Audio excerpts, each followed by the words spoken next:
हमारे घर वालों ने हमें निकाल दिया है। क्यों? हमारी सौतेली माँ है, उन्होंने हमें निकाल दिया है, तो हम उरई के रहने वाले हैं। तो आपकी माँ सौतेली है, आपके पिताजी ने दूसरी भी शादी कर ली। हाँ। और आपकी जो माँ है वो कहाँ चली गई? वो खत्म हो गई हैं। खत्म हो गई। तो आपके कोई भाई बहन भी हैं? बड़ी बहन है, उनकी शादी हो गई है। तो वो आपकी माँ की बेटी थी, मतलब आपकी सगी बहन थी वो? हाँ। उनकी शादी हो गई। तो आपके पिताजी ने दूसरा विवाह कब कर लिया? तब आप कितने बड़े थे? लगभग 5 साल के थे। तो आपको किस तरह से परेशान करते हैं सौतेली माँ? कहीं उनने बहुत कोशिश की हमें मारने की। हम इंटर तक हमने इंटर के पेपर दिए हैं इस साल, मगर हमें मरना नहीं, इसलिए उन लोगों ने बहुत बहुत कोशिश की। कैसे मारने की कोशिश की? कहीं कुछ खाने में जहर मिलाया, कहीं तो कुछ। जहर मिलाया हो तो मरना चाहती हैं आप? मगर हमने खाया नहीं। हमें बहुत से लोगों ने उनने देखा है, उनने बताया, इसलिए हमने खाया नहीं। तो हम अच्छा, जहर था भोजन में पर आपने नहीं किया, इसलिए। चलिए फिर 25 तारीख को लोगों ने हमें मारा, पीटा। और किसने मारा? मम्मी ने और पापा ने। पापा ने भी मारा? हाँ। फिर उन लोगों ने हमें घर से बाहर निकाल दिया। क्या बोल दिया? बोल रहे थे कि अब हम आपको घर में नहीं रखेंगे, चाहे जहाँ जाओ। फिर आप कहाँ गए? फिर हम उरई आए। उरई में कौन था? उरई से कानपुर से हमें आंटी मिली थी। कौन मिली? आपके परिवार में कोई रिश्तेदार में और कोई नहीं है? तो आप वहाँ क्यों नहीं चले गए?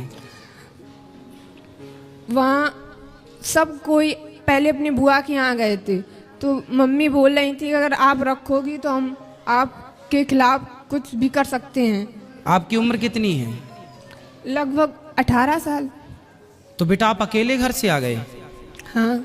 तो बेटा आप अकेले नहीं आना चाहिए, चलो, लेकिन आपके साथ तो गलत हुआ। आपके माँ बाप ने आपको मारा, सौतेली माँ ने अत्याचार किया, वो सब अपनी जगह अलग विषय है। पर आप आए हो, आपको कोई रास्ते में पकड़ लेता, कुछ आपके साथ गलत होता, फिर इसलिए आपको सावधान भी रहना चाहिए।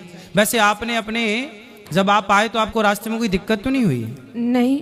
पर बेटा फिर भी आपको सेफ रहना चाहिए। जो आपके विशेष जिन पे आपको विश्वास हो, जो आपके परिवार, मौसी नहीं है आपकी? सगी मौसी नहीं। सगे मामा नहीं। नानी नाना? नानी नाना है। तो नानी नाना के पास जाते ना बेटा, नानी नाना को बताते सारी समस्या, आप नानी नाना के पास रहते। पढ़ाई लिखाई की है आपने? हाँ। तो नानी नाना के पास रह के थोड़ा पढ़ लेते। कहाँ आपकी नानी को ले आते साथ में? आपको इस तरह से भाग के आना बेटा, आना था तो नानी के पास जाना था, नानी को लेके आना था।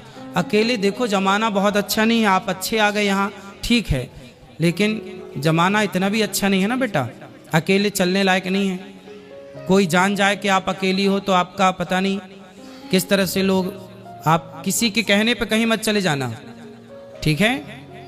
और आप नानी को अपना नंबर दे दो, मोबाइल नंबर नानी का, हम नानी को अभी सूचना करवाते हैं। और तब तक आप यहीं गौरी गोपाल में भोजन करना, और यहीं जो पांडाल में सब लोग सो रहे हैं वहीं आराम से रहना। कल नानी को फ़ोन अभी लगवा देना तो नानी कल आ जाएंगी, और नानी के पास रहना। आप मत जाना अपने उन माँ बाप के पास जो आपको प्रताड़ित कर रहे हैं, लेकिन नानी अच्छी है आपकी? नानी ज़्यादा वो नहीं है, बूढ़ी है, उनके पास फ़ोन नहीं है कुछ।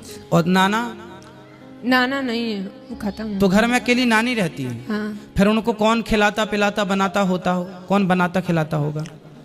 इतने बस खाना बना के खा लेती, मैं अकेली रहती। नहीं, जब और बूढ़ी हो जाएंगी तो उनको कौन करेगा सब काम? उनका कौन सहारा है उनका? पता नहीं। आप उनका सहारा बन जाओ, आप उनका सहारा भी बन जाओगी, आप वहाँ रहना भी, और फिर आप पढ़ लिख भी वहाँ लेना। फिर आपकी नानी जहाँ चाहे आपका समय से वो देख लेंगी कि मेरी बेटी का मेरे को ब्याह करना है, वो तुरंत एक अच्छा सा लड़का देख के आपका विवाह करवा देंगी। वो मरने के पहले आपका परिवार सेटल कर देंगी। बूढ़ी तो है ही, अनुभव तो है ही उनको, तजुर्बा जीवन का। आपकी नानी से बेहतर आपका भला अभी वर्तमान में कोई नहीं चाहता होगा, क्यों जी? बात सही है? आपकी नानी से बेहतर, आपकी नानी जितना भला आपका चाहती है और आपकी नानी जितना भला आपका कर सकती है, उतना भला आपका कोई नहीं कर सकता। हर व्यक्ति आपसे कोई ना कोई स्वार्थ से जुड़ेगा, पर आपकी नानी आपसे बिना स्वार्थ की जुड़ी है, और उसे, उस बूढ़ी माँ को तुम्हारा सहारा मिल जाएगा और तुम्हें उसका सहारा मिल जाएगा। जी गुरुजी। तो बात समझ में आई? हाँ। तो क्या करना है बताओ? नानी के पास जाना है। हाँ, नानी कहाँ है आपकी? पुकराया गांव है। कहाँ पर है? कानपुर देहात, पुकराया। कानपुर के पास। अच्छा, हम आपको कानपुर की बस में बिठा देंगे तो आप कानपुर से फिर अपने नानी घर चली जाओगी? नहीं, कानपुर देहात, पुकराया गांव है। अच्छा, तो आप चली जाओगी ना कानपुर से फिर वहाँ? हाँ, आपको सब पता है ना? हमें कानपुर में एक आंटी मिली थी, यही हमको यहाँ अच्छा, ले तो आए। फिर आंटी से बात, आंटी नहीं चाची से बात कराओ। राधे राधे गुरु। कहाँ से हो मैया, कहाँ से हो? हम यही कानपुर में रहते हैं। अब आपको हम एक जिम्मेदारी दे रहे हैं। हम जिम्मेदारी हम ही इनके साथ, मतलब हम लोग 3-4 लोग परिवार सहित थे, तो ये सेंटर में हमको मिली, तो हमने कहा चलो अब इनके रास्ते का किराया, भाड़ा, खाना पीना सब हम देंगे, नहीं, और हमने यहाँ तो से ये- लेके और आप इनकी नानी तक इनको पहुँचाना।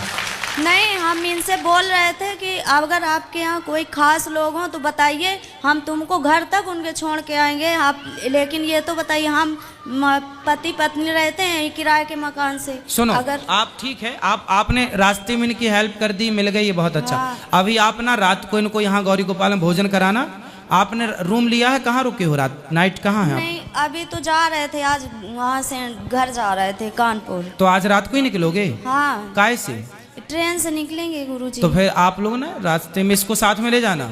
हम नहीं, हम शुरू से वहाँ से लेके आए हैं, पूरा साथ अभी तक दिया है, और वह सोच रहे हैं कि चलो हमारे साथ चलना, अगर तुम्हारा कोई खास हो नानी, तो हमको- नानी, हाँ, इनको इनकी नानी के घर तक पहुँचाना। हम इनके नानी के घर के अंदर छोड़ के आएंगे, हम ये जिम्मेदारी इतनी ले रहे हैं। हाँ, और सुनो पाठक जी, ये चाची का मोबाइल नंबर ले लो। दे दिया है हमने, इनका भी ले लिया है कि नंबर अपना दे दो, तो कह रही थी हमारी सहेली ने दिया है नंबर नहीं, हमको। आप ना अपना नंबर हमें दे देना, जब ये पहुंच जाए तो हमें एक फोन लगा देना कि बेटी पहुंच गई, तो हमें थोड़ा तसल्ली हो जाएगी कि हाँ पहुंच गई। ठीक, धन्यवाद गुरु। ठीक है, राधे। सुनो बेटा, एक बार बात कराओ। हाँ। तुम्हें कुछ पढ़ना लिखना है? हाँ, क्या पढ़ना है? अभी इंटर के पेपर दिए हैं, अब आगे BA BSc कुछ भी कर सकते हैं। तो फिर आप पढ़ना, और आप पढ़ाई में जो खर्चा आएगा ये आपका भाई उठाएगा। ठीक है, अपनी नानी के पास रहना पर, हाँ। और अपनी नानी को मत छोड़ना, बूढ़ी माँ है ना। हाँ। सेवा करना, उसका बहुत आशीर्वाद मिलेगा आपको, और पढ़ाई भी करना, और नानी से प्यार भी करना, नानी की सेवा भी करना, और फिर नानी के कहने पर कोई बढ़िया लड़का हो, नानी की आज्ञा पर, तो शादी भी कर लेना। ठीक जी, है, गुरुजी। और पढ़ाई लिखाई में कोई दिक्कत आए तो मैं आपका कौन हूँ आज से? भाई। हाँ, आपका भाई हूँ मैं। कोई भी दिक्कत आए तो अपने भाई से बोल दिया करो। पाठक जी का नंबर ले लो, कभी हमसे बात करनी हो तो आप बात कर लिया करो। ठीक है, कोई भी दिक्कत हो आप बताया करो। ठीक है, और यूं आज से घर ना छोड़ना बेटा, इस तरह है? जी। हाँ, बहुत गलत बात होती है यूं घर छोड़ना।